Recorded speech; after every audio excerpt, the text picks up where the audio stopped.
Welcome to Lizzie's Workshop. Today I'm going to be doing another spread or another page in my artist journal. Once again, I'm going to be doing it quite mixed media, and just to stabilize the page, I'm going to throw on the matte gel medium, the acrylic, and glue some pages together just to stabilize and insulate from one page to the next.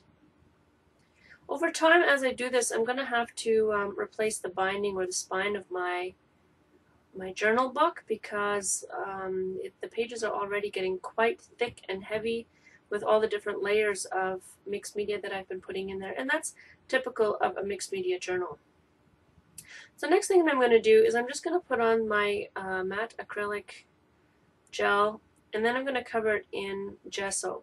And the reason why I did this is I kind of wanted a little bit of an insulation layer, and I wanted it to get a little bit hard under there. So I thought I'd just prep the page a little bit like that. And I thought gesso, I wasn't really planning to, I wanted the background to be a little bit more solid. I didn't want the dark blue lines to be throughout my project, but I didn't want to totally hide the lines either, so it's quite a thin layer of gesso. In addition to that, I wanted to see how, since every project of mine is kind of a research project, so a little bit, I wanted to see how it would go over and how the inks and paints and stuff would go over the gesso. So now that the page is all nicely covered and smooth, I thought maybe I would dry it a little bit with my heat gun.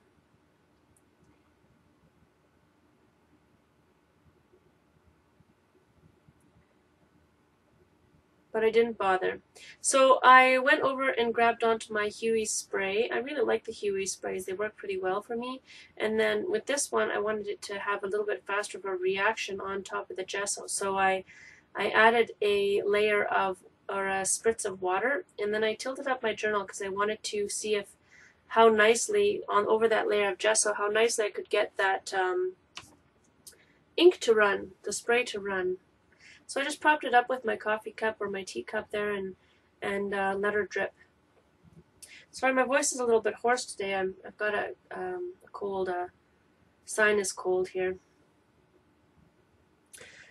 So here I go. I'm going to dab up the bottom there and then dry it a little bit, and then I'm going to add some more spray to it and to emphasize the blotching.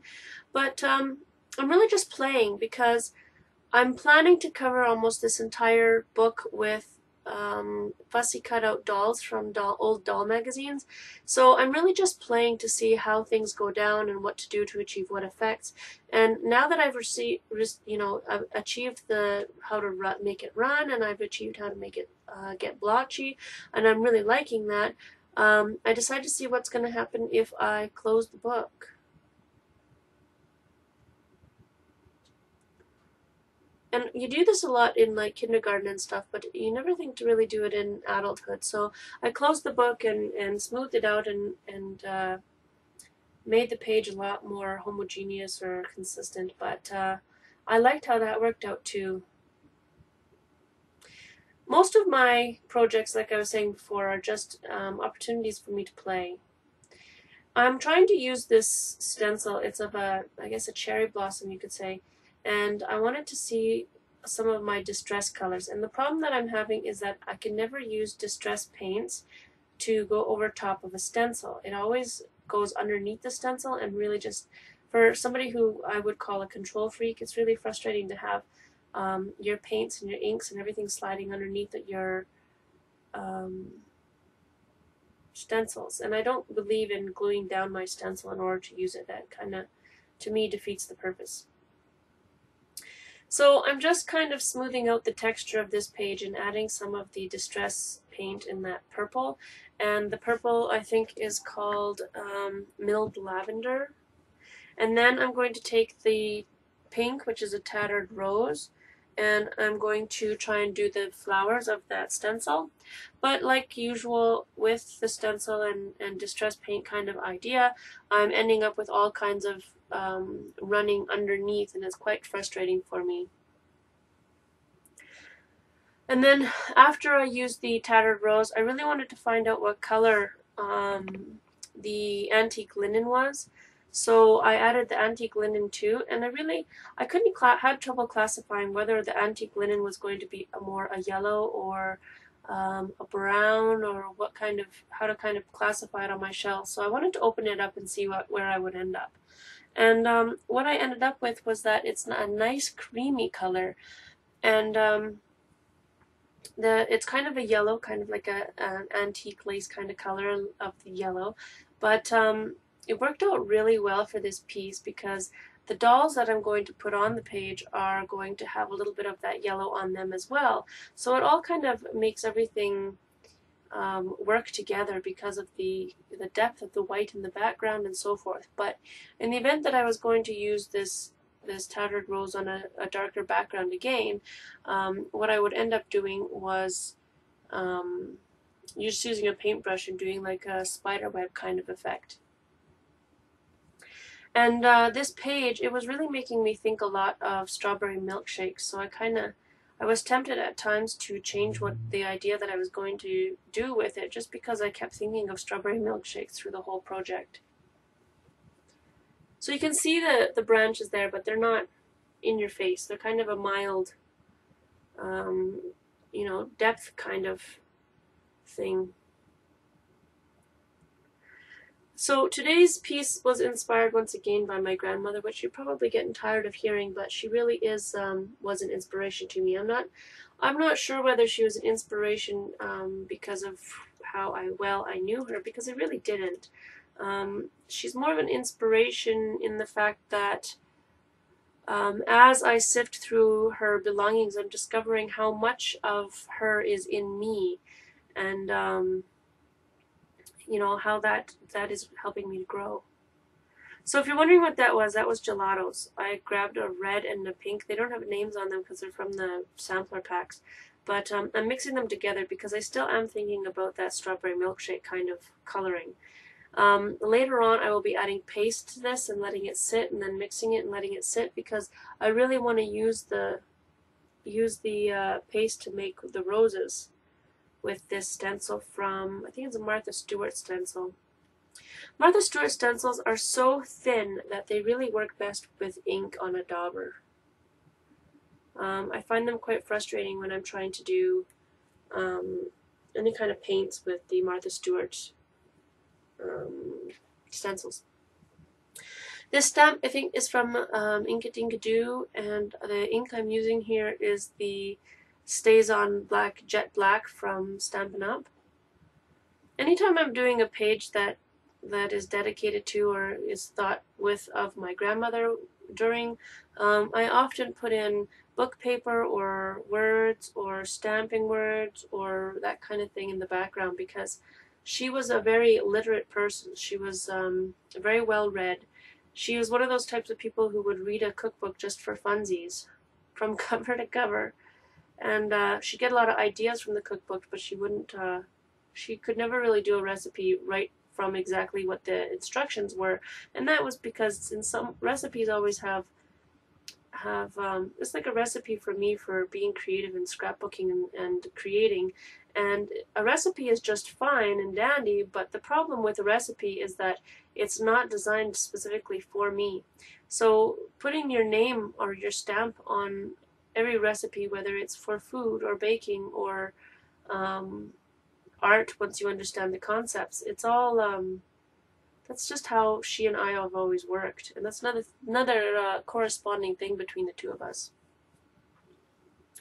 So with my tweezers there, I had to pull off the chunks of gelato because it hadn't dissolved all the way in the water that I initially put it in the container with. But and these stencils are so fine lined, and the consistency of this paste really is like a strawberry milkshake. So it fit in with what I was trying to achieve. If I wanted a real nice crisp image, this wouldn't have worked out well at all. So I let it dry overnight, and the pages were all curled, so I just heated them from the back and they flattened right out. That's something I commonly do in my journal. I'll let everything dry, and then the next day I'll go back and I will heat the back of the pages to uncurl them. So initially I had fussy cut out 5 beautiful little dollies, and I felt overwhelmed trying to get them all in there. It just wasn't working out. It wasn't doing what I wanted it to do, and so I ended up going down to 3. I really didn't want a doll to be on the crease of the book. I never have good luck with that. I always end up having it so that it ends up breaking. You know, so whatever image in there is going to end up torn apart. And then I end up taking out that really fancy bride doll because she's the wrong, she's the wrong color for this page. So I end up just taking her out totally. And the little one in the purple dress didn't seem to quite work either, and I hadn't paid attention to why. And then after I looked at it when I was done the whole process, I noticed that all of these little people or little dolls have red hair and blue eyes, and they also have tints of pink and yellow in them. And that's why I ended up choosing them. I didn't think about that at the time. It was a subconscious thing. But so I'm just gluing it down with the acrylic gel medium. You could use like a Mod Podge or glue or whatever you like to use. I like the matte finish in the acrylic gels, and when you're journaling, it's really important to use the matte finish rather than the glossy finish. And the reason for that is that the glossy finish, it is very, very glossy, and because of that, it stays sticky. So when you go and close your art journal, the pages tend to stick together really, really badly. And I noticed that with the glossy Mod Podge as well. The pages will stick together really, really, really well. And that's not really something that you like. When you put a sealant coat on top of your work, you really don't want it to end up sticking to the other page and totally destroying your entire works, your entire project. So I use the matte gloss, the matte acrylic gel here. So once I feel that everything is nicely adhered down, I don't bother drying it. I just go and grab the lace that I wanted to put on this piece, and I start sticking it down as well. And the key to this, to putting lace in a journal, is to make it as smooth and adhered as tightly as possible. So I cut the piece in the center so that it wouldn't have a problem with the seam and buckle in the seam. And then I make sure that I put the gel into every single little nook and cranny, and just keep being diligently and filling every hole, because this is going to dry solid. It's not going to be, I don't want it to be soft and fluffy and fall off. I want it to be like a solid stickery type of thing that I stuck on there. And I'm hoping that from the bottom layer all the way through the top that it all sticks together in a cohesive pile once everything is done. So once again, I'm just going to lay the glue down and put the ribbon down, and then fill every single little nook and cranny of that ribbon. Now, if you're wondering where that ribbon is from, it's one of the ones that I inherited from my grandmother. But if you want to know more about that ribbon and how much I love it, you could always watch my mixed media video on my YouTube channel that's called All That I Love. So once I get that gel all down there and get the ribbon and lace all nicely set so that I know it's going to dry solid, I go and pick some letters. And that big square, that big page of letters is from Basic Gray from 2013, and it's called Carte or Carta Postale. And I really like that set of letters, and there's lots of variety on the single page. The next set of letters that I'm going to use are from My Mind's Eye, and they're the set that's Lost and Found, the recorded set. And not only does it have the little block letters in a bunch of different tints and colors, it also has the strips of words. Oh, sorry. Strips of words on it as well. And the strips of words that I'm going to use for this one are going to say sugar and spice and everything nice. They're going to say celebrate precious memories, and they're going to say my beautiful girl. Now the reason that I chose those 3 blocks of words were sugar and spice and everything nice. That really speaks to me from a dolly kind of perspective, because what's sweeter than a little doll, right? And Celebrate Precious Memories is once again I was thinking about my grandmother and all that. And then My Beautiful Girl is thinking about my daughter. The title that I chose for this is Won't You Be My Baby? And the reason that I chose this is because my grandmother spent a lot of time picking out each one of her dolls through garage sales and markets and all that kind of thing. And always taking home all these babies or dollies for her. And when she got them home, she'd take care of them or redo their hair, and always had great plans for dressing them in their period clothes and so on and so forth. But for me personally, the Won't You Be My Baby is kind of it's kind of speaking about the impossibility of picking which dolls of my grandmother's thousands of dolls collection that I'm going to keep for myself and for my daughter, and which baby to save kind of forever. And so it's difficult to decide when you've got a panel of 2,000 dolls which one it is that you want to keep forever. So, of course, with every project, I run around and with a black pen afterwards and emphasize things and outline things and create a frame and so on. And that's what I did to finish this one off.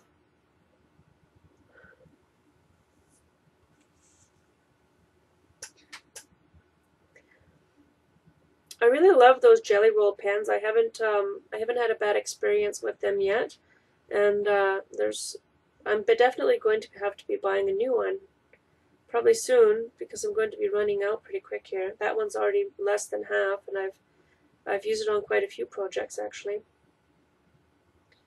I was thinking of using it for a Zentangle the other day, but I didn't want to use it all up on one sheet of paper. So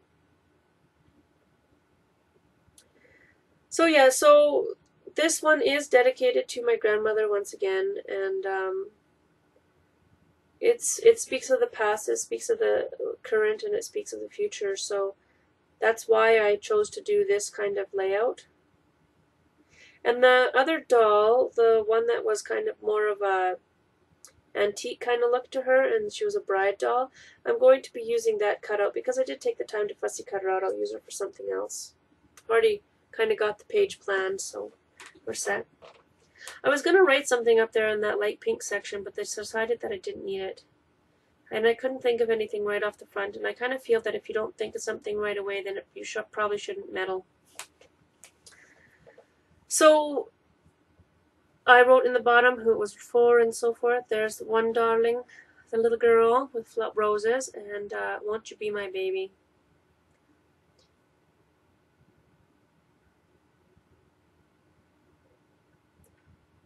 And there's the final image. Thank you for joining me on Lizzie's Workshop.